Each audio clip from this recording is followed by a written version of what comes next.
C'est l'automne et pour les amateurs de champignons, c'est une saison bénie. Sauf que cette année, ils se font rares. Pas de quoi entamer la motivation des étudiants en pharmacie qui aujourd'hui sont allés faire cours en pleine nature au col de la Chipote. David Bailly avec Olivier Bouillon. Nous, en tant qu'enseignants, on est obligé de vous expliquer que maintenant, ce champignon-là, s'il arrive sur un comptoir, vous lui dites à la personne, il est mortel. Jean-Claude est mycologue, 40 ans qu'il étudie les champignons. Alors pour lui, donner des cours en pleine forêt à ses étudiants en pharmacie, c'est plutôt facile.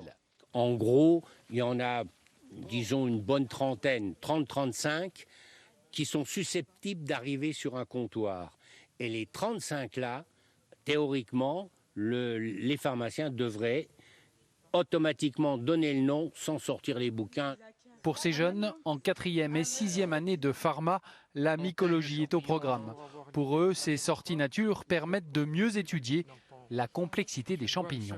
Quand on étudie sur des livres, on a les grandes lignes, mais alors que quand on va sur le terrain, on voit vraiment les champignons, on voit vraiment les sporés, on voit vraiment... Et c'est bien mieux, c'est pour ça qu'on vient ici d'ailleurs ce matin pour approfondir nos connaissances sur les champignons. J'espère qu'on va en ramasser beaucoup comme ça pour en manger ce soir. Eh bien non, Johanna, ces sorties mycologiques sont loin d'être des sorties gastronomiques.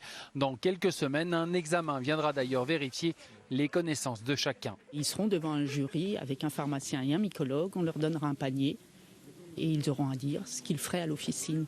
Donc mettre de côté les toxiques, les sans valeur et dire s'il y a des comestibles ou pas. De la chanterelle en tube à la russule, du paxil enroulé à la girole, la cueillette du jour n'a pas été exceptionnelle, mais elle a permis à tous de découvrir en détail la diversité des espèces.